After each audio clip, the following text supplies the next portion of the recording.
अस्सलाम वालेकुम मतीउल्लाह जान MJ TV। सदर आसिफ अली जरदारी को फारिग करने की बातें हो रही हैं। हमारे दोस्त सहाफ़ी सीनियर जर्नलिस्ट हैं, इन्वेस्टिगेटिव रिपोर्टर एजाज सैयद की खबर के मुताबिक सदर आसिफ अली जरदारी को उनके ओहदे से हटाने का मंसूबा बनाया जा रहा है। अब ये मंसूबा कौन बना रहा है और क्या इस मंसूबे के तहत एक ऐसे सदर को उसके ओहदे से इतने आसानी से हटाया जा सकता है कि जिस शख्स ने जनरल परवेज़ मुशर्रफ जैसे फ़ौजी आमर को उसके ओहदे से हटाया था और फिर उसके बाद खुद सदर बन गए थे। ये पहली बार नहीं, सदर आसिफ अली जरदारी ने सदारत का ओहदा संभाला है और वो इस ओहदे को बरकरार रखने के लिए भी काफ़ी मशहूर हैं और तजर्बाकार हैं। 5 साल की मुद्दत पहले भी बतौर सदर उन्होंने 2008 से 2013 तक मुकम्मल की। मगर अब जो ये ख़बरें आ रही हैं, इन ख़बरों को मंजर आम पे लाने वाला कौन है? ज़ाहिर बात है वो तो सहाफ़ी हैं, लेकिन सहाफ़ियों को ये ख़बर जिसने भी दी है, क्या ये एक इनोसेंट विसल ब्लोअर है जिसने मुफाद आमा में ये ख़बर दी है, या फिर ख़बर देने वाले भी उस मंसूबे का हिस्सा हैं जिसके तहत सदर आसिफ अली जरदारी को दबाव में लाया जाना है? तो क्या वाकई सदर आसिफ अली जरदारी को ओहदे से हटाया जाएगा, या ये ख़बरें मंजर-ए-आम पे लाने का मकसद उनको दबाव में लाकर कुछ और मकासद भी हासिल करने हैं? तो पहले तो इस तरफ आते हैं कि आखिर सदर आसिफ अली जरदारी को आइनी और कानूनी तरीके से ओहदे से हटाया भी जा सकता है या नहीं, ख़ास तौर पे उनकी मर्ज़ी के बगैर। अच्छा, उनकी मर्ज़ी के बगैर तो फिर इम्पीचमेंट ही हो सकती है, किसी भी सदर को उसके ओहदे से हटाना। और जिस तरह साबिक़ वज़ीर-ए-आज़म इमरान खान के ख़िलाफ़ तारीख़ में पहली बार अदम एतमाद की तहरीक के ज़रिए उनको हटाया गया था, जो पहले वज़ीर-ए-आज़म थे जिनको अदम एतमाद की तहरीक के ज़रिए हटाया गया, और वो तहरीक क्या थी, किसने चलवाई, वो भी अब बहुत कुछ सामने आ गया है। मगर अब क्या आसिफ अली जरदारी भी तारीख़ के पहले सदर बन सकते हैं कि जिनको इम्पीच करके, जिनका मुआख़ज़ा करके उनके ओहदे से हटाया जा सके? आइनी तौर पे ऐसा मुमकिन नहीं, क्योंकि इस काम के लिए भी 2/3 अक्सरियत पार्लियामेंट की चाहिए, और फिर इतना आसान काम अगर हो तो फिर आसिफ अली जरदारी जैसे सियासतदान सदर का ओहदा क्यों लें, और फिर क्यों अपनी पीपल्स पार्टी के तमाम जो वजारतें हैं उनको नज़रअंदाज कर दें? बहरहाल ये ओहदा इतना अहम है कि यहाँ पे बैठे किसी सदर के ख़िलाफ़ पाकिस्तान के आइन के कानून के मुताबिक वो अगर कत्ल भी कर दे तो उसके ख़िलाफ़ कोई कार्रवाई नहीं हो सकती। इसमें सदर को जो आइनी तहफ़्फ़ुज़ हासिल है किसी किस्म की मुजरमाना कार्रवाई के ख़िलाफ़, मुकदमे के ख़िलाफ़, तो उसको आइन के तहत एक तहफ़्फ़ुज़ हासिल है, इस्तिस्ना हासिल है। जैसे मैंने पहले कहा कि अगर वो कत्ल भी कर दे सदारती ओहदे के दौरान तो भी उसको इम्पीच करके ही हटाया जा सकता है।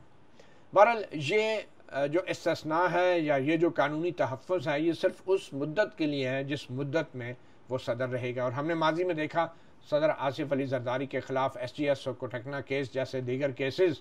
जो पेंडिंग थे, जब वो 2008 में सदर बने तो वो तमाम केसेस मुकदमात की जो सदर जरदारी की हद तक कार्रवाई थी वो ख़त्म हो गई। ये और बात है कि बाद में दीगर मुल्ज़मान के ख़िलाफ़ भी केस ख़त्म हो गए और फिर सदर जरदारी के ख़िलाफ़ भी। मगर एक और मामले में हमने देखा कि जो 2014 में जो PTV पे और पार्लियामेंट पे हमला हुआ था, तो उसमें आरिफ अलवी जो PTI के रहनुमा थे, उनके ख़िलाफ़ भी एक फ़ौजदारी इंसदाद दहशतगर्दी की अदालत में मुकदमा चला था। मगर सदर आरिफ अलवी ने बड़ी ही एक अजीब हरकत की, जो कि मैं अब भी समझता हूँ उनके पास ये अख्तियार नहीं था, और वो ये कि उन्होंने अपना अख्तियार फ़ोरगो कर दिया कि ठीक है जी मैं भी पेश हूँगा, और वो अदालत में पेश हुए, इंसदाद दहशतगर्दी की अदालत में पेश हुए बतौर सदर ममलकत। ये और बात है कि फिर बाद में उनके ख़िलाफ़ भी मुकदमा ख़त्म कर दिया गया, क्योंकि वो सदर ममलकत थे और उस वक्त हुकूमत भी माशाल्लाह से PTI की हुकूमत थी, तो मामला ख़त्म हो गया। तो सदर का ओहदा बड़ा अहम है, उसके ख़िलाफ़ कोई मुजरमाना या करप्शन की किसी किस्म की कार्रवाई नहीं की जा सकती। मासिवाय चंद कुछ शराइत हैं कि कुछ जो सिविल मैटर्स होते हैं, कोई उनकी जितने भी दूसरे केसेस होते हैं, कोई सिविल सूट्स होते हैं, उनके अंदर सदर को फरीक बनाया जा सकता है, मगर किसी किस्म की गिरफ्तारी, किसी किस्म की जेल की सज़ा, किसी किस्म की इस्तगासा या प्रोसिक्यूशन सदर का नहीं हो सकता। तो इतना तहफ़्फ़ुज़ होता है, इस ओहदे की ये अहमियत है। अब अगर बात की जाए कि सदर और किस तरह ओहदे से हट सकते हैं, तो वो या तो वो खुद अपने ओहदे से इस्तीफ़ा दे दें, या तो वो इतने बीमार हो जाएं कि वो ओहदे पे काम करने के काबिल ना रहें, और आइन के मुताबिक जब सदर ममलिकत किसी भी वजह से अपने फ़राइज़ मनसबी अंजाम नहीं दे सकते, चाहे वो बीमार हो जाएं, चाहे वो फौरी तौर पे इस्तीफ़ा दे दें, चाहे वो मुल्क से बाहर गए हों, तो उस वक्त सेनेट के चेयरमैन जो होता है वो कायम मकाम सदर बन जाता है। और ऑर्डर ऑफ प्रेसिडेंस के तहत सेनेट ऑफ चेयरमैन भी मुल्क में ना हो तो फिर speaker of the national assembly जो है वो कायम मकाम सदर बन जाते हैं। और फिर उसी ऑर्डर ऑफ प्रेसिडेंस के तहत अगर सदर, chairman senate, speaker of the assembly भी जो है मुल्क में ना हो, तो फिर किसकी बारी आती है? फिर चीफ जस्टिस ऑफ पाकिस्तान जो है वो सदर बन जाते हैं, कायम मकाम सदर बन जाते हैं। बहरहाल वापस आते हैं कि सदर आसिफ अली जरदारी को किस तरीके से ओहदे से हटाया जा सकता है। जिसने भी ये खबर दी है तो बुनियादी तौर पे वो शायद ये कहना चाह रहे हैं कि सदर आसिफ अली जरदारी जो हैं वो इंडिस्पेंसिबल नहीं है। अच्छा, इस वक्त ये बातें क्यों हो रही हैं सदर को हटाने की, और क्यों इन बातों में वज़न लगता है? वो इस तरह कि पहले पाकिस्तान पीपल्स पार्टी की मदद से मौजूदा PDM का इत्तेहाद हुकूमत चला रहा था, यानी सादा अक्सरियत के लिए भी पीपल्स पार्टी की सपोर्ट बहुत ज़रूरी थी। मगर अब जबकि सुप्रीम कोर्ट से मखसूस नशस्तें भी मिल गई हैं, तो अब पीपल्स पार्टी की सपोर्ट के बगैर कम से कम अक्सरियत जो है वो नून लीग को अपने ज़ोर बाजू पे हासिल हो गई है। अब उन्हें हुकूमत बरकरार रखने के लिए जो अक्सरियत चाहिए, उसके लिए पीपल्स पार्टी की मदद नहीं दरकार, ख़ास तौर पे जो मखसूस नशस्तें अब मिल गई हैं। अच्छा, दूसरी बात ये हो रही है कि PDM को अपनी गिरफ्त इक़्तिदार पे मजबूत रखने के लिए अब आइनी तरमीम करने की भी ज़रूरत पड़ेगी। वो आइनी तरमीम करने की मुख्तलिफ़ वजूहात हो सकती हैं। एक तो वजह ये हो सकती है कि 26वीं आइनी तरमीम में जो लूप होल्स रह गए, जो गलतियाँ रह गई, जो अदालती कमीशन और अदालती कार्रवाइयों के दौरान सामने आए हैं, उनको कवर अप करना। दूसरा ये कि जो इलेक्शन का एक टाइमलाइन दी हुई है कि इलेक्शन जो हैं वो बर वक्त करवाने हैं, तो वो इलेक्शंस और मौजूदा हुकूमत की टर्म को अगर बढ़ाना हो तो उसमें भी तब्दीली की जा सकती है। और 27वीं आइनी तरमीम के लिए फिर मदद की ज़रूरत पड़ेगी पाकिस्तान पीपल्स पार्टी की। तो सवाल ये पैदा होता है कि अगर 27वीं आइनी तरमीम भी हुकूमत ने करनी है, तो फिर पीपल्स पार्टी की मदद की भी ज़रूरत है। तो फिर सदर आसिफ जरदारी को ओहदे से फारिग करने की बातें क्यों हो रही हैं, क्यों उनको नाराज़ किया जा रहा है? अगर जाहिर बात है, अगर आप इस तरह की बातें करेंगे, बयान देंगे या ख़बरें चलेंगी या चलवाएंगे, तो फिर पीपल्स पार्टी तो 27वीं आइनी तरमीम के लिए क्यों आपको मदद करेगी?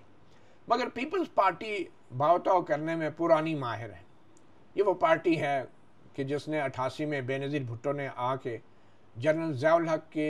जहाज़ में हलाकत के बाद जनरल असलम बेग जो आर्मी चीफ थे और सदर गुलाम इसहाक़ खान उनके साथ डील की थी। और ये वो वक्त था कि जब जुल्फ़िकार अली भुट्टो को फांसी लगे 9 साल हुए थे। और उसके बाद एक तो इम्प्रेशन ये था कि बेनज़ीर भुट्टो जो हैं उनको हुकूमत नहीं बनानी चाहिए, क्योंकि बेनज़ीर भुट्टो को जो 88 के इलेक्शंस हुए थे उनमें उनकी अक्सरियत को कम किया गया था, इस्टेब्लिशमेंट की तरफ से चालबाजी हुई थी, साजिशें हुई थी। और उसके बाद फिर बेनज़ीर भुट्टो ने बहुत सारे ऐसे वज़रा, वज़ीर ख़ारजा साहिबज़ादा याकूब, वज़ीर ख़ज़ाना वी जाफ़री और ऐसे वज़रा को रखा जो कि बेनज़ीर के नहीं थे, वो जनरल असलम बेग और इस्टेब्लिशमेंट के थे, वो गुलाम इसहाक़ खान के थे। और फिर वही हुआ 90 में फिर साजिश हुई और बेनज़ीर की गवर्नमेंट को 8वीं तरमीम जो जनरल ज़ियाउल हक लाया था, जिसके तहत सदर ममलिकत को हुकूमतें बरतरफ करने और असम्बलियाँ तहलील करने का सवाबदीदी इख्तियार था, उसके तहत बेनज़ीर भुट्टो की गवर्नमेंट को करप्शन के इल्ज़ामात लगा के फ़ारिग कर दिया गया। और फिर उसके बाद इंटरिम गवर्नमेंट आई। और फिर दोबारा बात करने की यह है कि बारगेनिंग की तारीख़ जो है वो बहुत पुरानी है, और अगर 88 में बेनज़ीर भुट्टो ने बारगेनिंग कर ली थी, तो अब भी सदर आसिफ अली जरदारी जो हैं वो बारगेनिंग के लिए तैयार होंगे। ये और बात है कि बज़ाहिर जनरल मुशर्रफ के साथ बेनज़ीर भुट्टो की वापसी, पाकिस्तान वापसी के लिए तो जो बातचीत हुई, लेकिन मुशर्रफ की मर्ज़ी के ख़िलाफ़ वो आई और 2008 में शहीद होने से पहले उन्होंने जनरल मुशर्रफ से किसी किस्म की कोई बारगेनिंग नहीं की। और हमने देखा कि बेनज़ीर भुट्टो एक पॉपुलर लीडर थी और पॉपुलर लीडरशिप ना तो बाहर की दुनिया को पसंद होती है और ना हमारी इस्टेब्लिशमेंट की दुनिया को पसंद होती है। तो पहले बेनज़ीर भुट्टो जो है उनको शहीद किया गया और फिर जनरल मुशर्रफ को भी चलता किया गया, मतलब उनको भी मजबूर किया गया कि वो अपना ओहदा छोड़ दें। और फिर वो शख्स आया कि जो बारगेन करने की महारत रखता था, जो कुछ लो और कुछ दो पे बिलीव करता था और जिसने नारा लगाया पाकिस्तान खप्पे। तो बारगेनिंग तो होगी।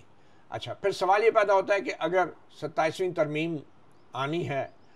तो उससे पहले जरदारी साहब की मदद भी चाहिए 2/3 अक्सरियत के लिए, तो फिर क्यों जरदारी साहब को नाराज़ किया जा रहा है इस तरह की खबरें चला के कि उन्हें फ़ारग किया जाएगा? फ़ारग हो नहीं सकते आइनी तौर पे। मुझे ये लग रहा है कि सदर जरदारी को जो फ़ारग करने की बातें हो रही हैं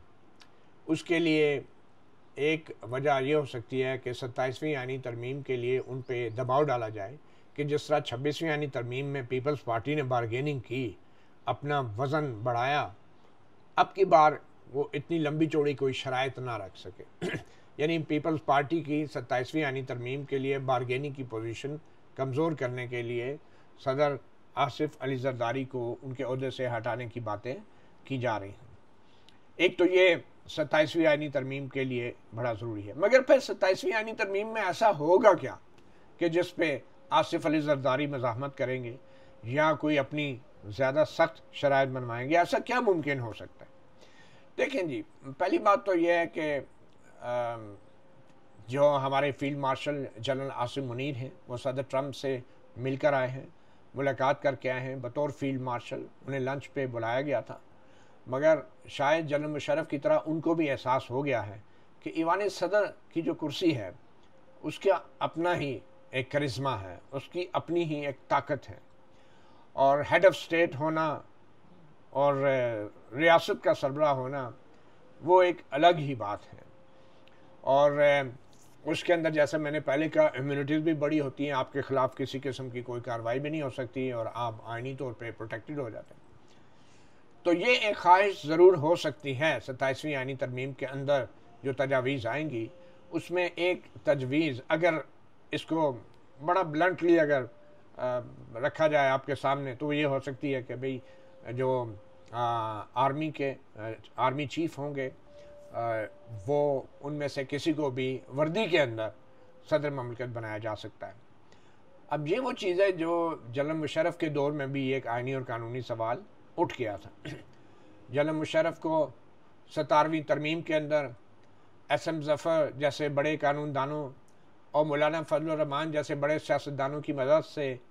वर्दी के अंदर ही बतौर सदर 17वीं तरमीम में उनका नाम लिख के तहफ़्फ़ुज़ दे दिया गया था। तो अब आप ये देखें कि अगर 17वीं तरमीम की एक मिसाल मौजूद है तो शायद 17वीं के बाद 27वीं तरमीम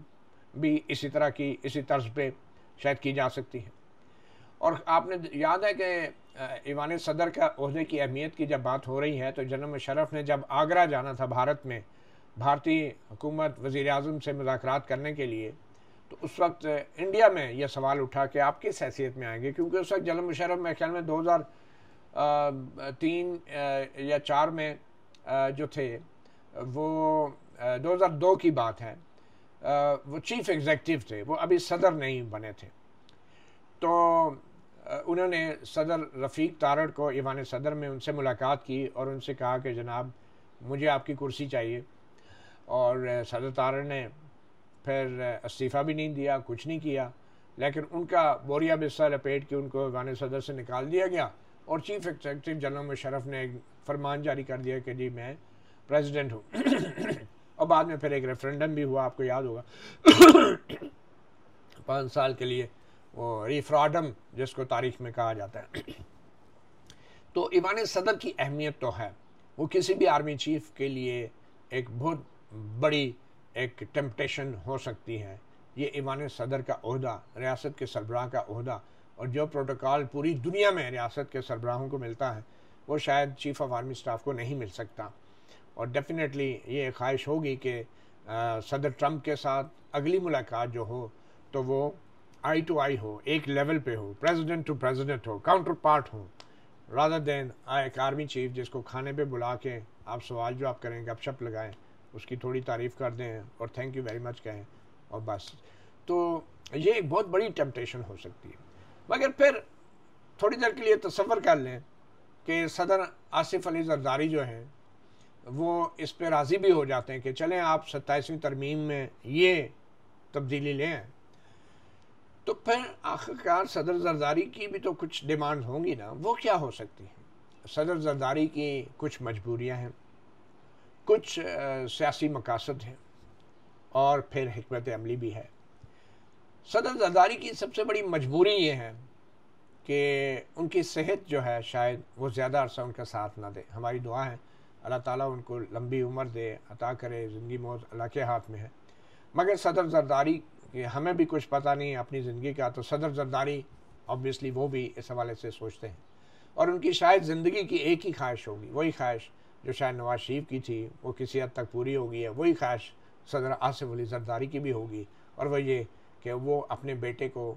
बतौर वज़ीर आज़म पाकिस्तान देखना चाहते हैं अपनी ज़िंदगी में। तो अब उसके लिए वो क्या कर सकते हैं? उसके लिए वो ये ज़रूर कर सकते हैं कि अगर 27वीं तरमीम होनी है तो उसमें सदर जरदारी ये चाहेंगे कि भाई ठीक है, आप जो है वो मेरे बेटे को इंटरम जो भी अरेंजमेंट है ये अगले 2-3 साल बाकी मुद्दत जो इस हुकूमत की है, अगर इलेक्शन नहीं होते किसी भी वजह से, तो उसके लिए वज़ीर आज़म के तौर पे पार्लियामेंट के अंदर से बग़ैर इलेक्शंस के नून लीग की मदद से आप उन्हें जो है वज़ीर आज़म बनवा दें। अब उसके दो तरीके हैं, एक तो नून लीग की या तो मदद से होगा या फिर नून लीग की मदद के बगैर होगा। और इस वक्त सिचुएशन ऐसी है कि अगर नून लीग बिलावल भुट्टो को वज़ीर आज़म बनने में मदद नहीं देती तो कोई बाइद नहीं है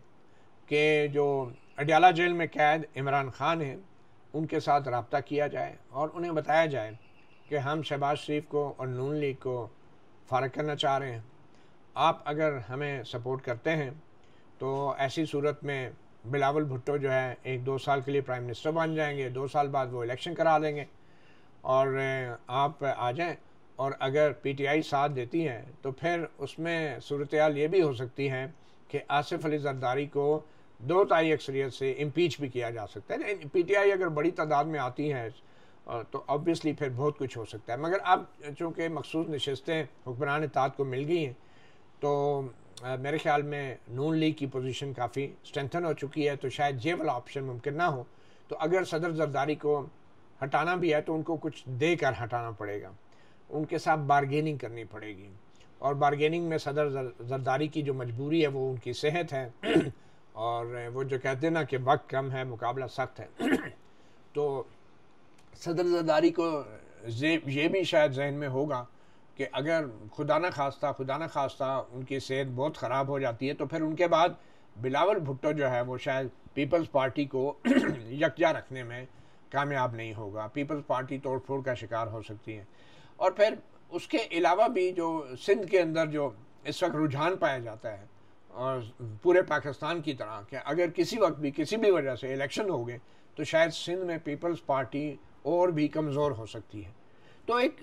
वक्त के साथ एक दौड़ है, एक रेस अगेंस्ट टाइम है जिसमें सदर जरदारी ने फैसला करना है कि या वो ईवान सदर रखें या अपने बेटे के लिए वज़ारत उज़्मा, इन दोनों में से कोई एक चीज़ उनको करनी है। लेकिन मेरे ख्याल में सदर जरदारी बड़े लॉन्ग टर्म इन्वेस्टर हैं, वो ये चाहेंगे कि उन्होंने अपनी इनिंग्स खेल ली है, वो चाहेंगे कि अब अपने बाद अपने बेटे को bat and pad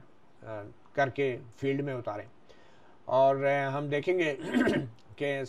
Bilawal Bhutto ने जो माशाल्लाह से अपना अभी वज़न भी बहुत कम किया, बहुत स्मार्ट हो गए, हो सकता है कि वो अपनी शादी की भी तैयारी कर रहे हों, क्योंकि हमारे मुल्क पाकिस्तान में जो कोई कवारा जो है, शायद मुझे याद नहीं पड़ता कि कोई कवारा, रंडवा तो हो सकता है, कवारा वज़ीर आज़म नहीं बना या सदर नहीं बना। तो मेरे ख्याल में सदर जरदारी की ये जो मजबूरी है रेस अगेंस्ट टाइम, उसमें उनकी ये ख्वाहिश भी होगी कि ये ऐसी डील हो कि 27वीं तरमीम के लिए वो सपोर्ट करें, फील्ड मार्शल साहब के लिए ईवान सदर में रास्ता हमवार हो जाए और बिलावल भुट्टो जो है वज़ीर आज़म बन जाए। फिर सवाल ये पैदा होता है कि नून लीग को क्या मिलेगा। सब भाई नून लीग के कितने नफल का सवाब है कि वो जो है इस सब को चुप करके पीटती रहे। पहली बात तो यह है कि नून लीग ने अभी तक जितना कंसीड किया है इस्टेब्लिशमेंट के आगे, वो जिस तरीके से इस्टेब्लिशमेंट के आगे वो, तो मेरा नहीं ख्याल कि अब वो इस बारगेनिंग पोजीशन में है। नून लीग की बहुत सी चीज़ें हैं, बहुत सी बातें हैं जो इस्टेब्लिशमेंट के मुकम्मल कंट्रोल में है नून लीग, और थैंक्स टू शहबाज शरीफ कि अब शायद नून लीग बारगेनिंग पोजीशन में नहीं है। मगर नवाज शरीफ साहब की एक ख्वाहिश ज़रूर हो सकती है, और नवाज शरीफ साहब की भी वो ख्वाहिश जो है वही जरदारी साहब वाली है, वही मजबूरी है, रेस अगेंस्ट टाइम है, और उनकी सेहत जो है वो भी शायद उस तरह की नहीं है कि जब वो वोट को इज्जत देने की बातें, सिर्फ बातें किया करते थे। तो उनकी भी ख्वाहिश यही होगी कि मरीम नवाज़ की भी नौकरी पक्की हो जाए, और या फिर उनकी कोई तरक्की हो जाए। तो ऐसा कि ज़रूर हो सकता है कि नवाज शरीफ जो है वो मरीम नवाज़ के लिए फ़िलहाल पंजाब में वज़ारत आला की बात करें, और कि भाई पंजाब में हमें रहने दें, और फिर जब बिलावल भुट्टो 2 साल गुजार लें बतौर वज़ीर आज़म, तो अगले इलेक्शन के बाद फिर ज़ाहिरी बात है ये सारी प्लानिंग 2 साल की तो होने वाली नहीं है। अगर 27वीं तरमीम आइनी तरमीम की जा रही है और फील्ड मार्शल साहब के लिए अगर ईवान सदर में रास्ता हमवार किया जा रहा है, तो ये फिर 2 साल तो नहीं होगा। तो फिर बिलावल भुट्टो के 2 साल वज़ारत उज़्मा के बाद जब इलेक्शन हो, तो फिर शायद ये कमिटमेंट हो सकती है कि फिर मरीम नवाज़ की प्रमोशन हो जाए और वो इस्लामाबाद में वज़ीर आज़म की नौकरी उन्हें मिल जाए। तो ये एक किस्म की नवाज शरीफ साहब का जो इंटरेस्ट हो सकता है, ख्वाहिश हो सकती है, बारगेनिंग जो है पोजीशन हो सकती है। तो इसमें पीपल्स पार्टी के लिए वज़ारत उज़्मा हो सकती हैं, नून लीग के लिए 2 साल बाद मरीम नवाज़ की तरक्की हो सकती है वज़ारत उज़्मा के लिए, और in the mean time field marshal साहब जो हैं वो अपना ईवान सदर में आ सकते हैं 27वीं तरमीम के लिए। और आपको मालूम है कि ये तो हो ही नहीं सकता। पहले मैं भी सोचता था कि शायद आर्मी चीफ को क्या ज़रूरत है किसी ओहदे की, वो तो वैसे ही सारे ओहदों को कंट्रोल करते हैं। लेकिन जब आप बाहर की दुनिया के साथ इंटरेक्ट करते हैं, तो उस वक्त आपको ख्याल होता है कि बाहर की दुनिया जो है वो आर्मी चीफ को एक सरकारी मुलाजम ही समझती है, और ज़्यादा से ज़्यादा आर्मी चीफ के साथ जो उनका इंटरेक्शन होता है, जो रिस्पेक्ट होती है, वो सिर्फ इसलिए होती है कि ये एक बड़ा फील्ड मार्शल है, एक बड़ा सपसलार है, एक बड़ा जंगजू है, और ये हमारे बहुत काम का है। तो वो एज आ नुमाइंदा ऑफ द स्टेट और गवर्नमेंट उनको ट्रीट नहीं किया जाता। तो एक ख्वाहिश पैदा होती है कि हम भी जो है सदर ट्रंप के काउंटर पार्ट हों, हम भी जो है इंडिया के प्राइम मिनिस्टर से एक लेवल पे आके बात करें, और फिर जब सदर ट्रंप इंडिया के प्राइम मिनिस्टर को फ़ोन करे कि आप भी आ जाएं वाइट हाउस में, तो वो ये ना कहें कि आप क्या कर रहे हैं, मेरा काउंटर पार्ट अगर नहीं है वाइट हाउस में तो मैं क्यों आऊँ, मैं उस तरह अमेरिका में ही क्यों दाखिल हूँ, कि जब आप जो है मेरे काउंटर पार्ट की बजाय उनके किसी मातहत के साथ बैठे हैं। तो बहरहाल ये चीज़ें टेम्पटेशन है, और इसमें कोई शक नहीं कि जो पावर है ना, पावर ये एक ऐसी चीज़ है कि वो जो अमेरिका पाकिस्तान से कहता है ना डू मोर, तो पावर एक ऐसा नशा है कि यू टेक मोर और there is no end to it. तो ये डेफिनेटली सदर जरदारी को जो इस वक्त खबरें चल रही हैं उनको हटाने की, तो वो हटाने वाली बात तो ठीक नहीं है, मगर शायद एक डिस्कशन ज़रूर है, और जो कुछ भी होगा वो सदर जरदारी की रजामंदी से होगा, और उसमें तमाम स्टेक होल्डर्स के लिए कुछ ना कुछ होगा, मासवाए एक सबसे बड़े स्टेक होल्डर के लिए कुछ भी नहीं होगा। और आप देखने की बात यह है कि वो बड़ा स्टेक होल्डर क्या कहता है। वो बड़े स्टेक होल्डर हैं Imran Khan and people of Pakistan, जो कि उनके साथ खड़े हैं, और ये सियासी जमातों को भी पता है। तो अगर बिलावल भुट्टो आते हैं तो मेरे ख्याल में अब जो वाहिद उम्मीद PTI को ये दिलाई जाएगी वो यही होगी कि ये सारे मामलात हो जाएं, तो फिर Bilawal Bhutto as a prime minister आके एक लेगेसी, एक पॉलिटिशियन की लेगेसी, जुल्फ़िकार अली भुट्टो का नवासा, बेनज़ीर भुट्टो का बेटा, वो आके फिर एक पॉलिटिशियन की तरह इमरान खान को वो रिस्पेक्ट देगा कि जिसके ज़रिए उस डिसरिस्पेक्ट को कवर करने की कोशिश की जाएगी जो पिछले कई साल से बिलावल भुट्टो समेत नवाज शरीफ, शहबाज शरीफ, मरीम नवाज़ और आसिफ जरदारी जो हैं वो इस 2024 के इलेक्शंस के मैंडेट के साथ करते रहे। तो मुझे ये लगता है कि जो आसिफ जरदारी के हटाने की बातें हैं वो बुनियादी तौर पे एक नया गेम प्लान है और इसमें सबको कुछ ना कुछ मिलेगा मासवाए उस अवाम के कि जिनका मैंडेट चोरी हुआ है। मतियुल्लाह जान, MJ TV से इतना ही। इजाज़त दीजिए। अल्लाह हाफिज़।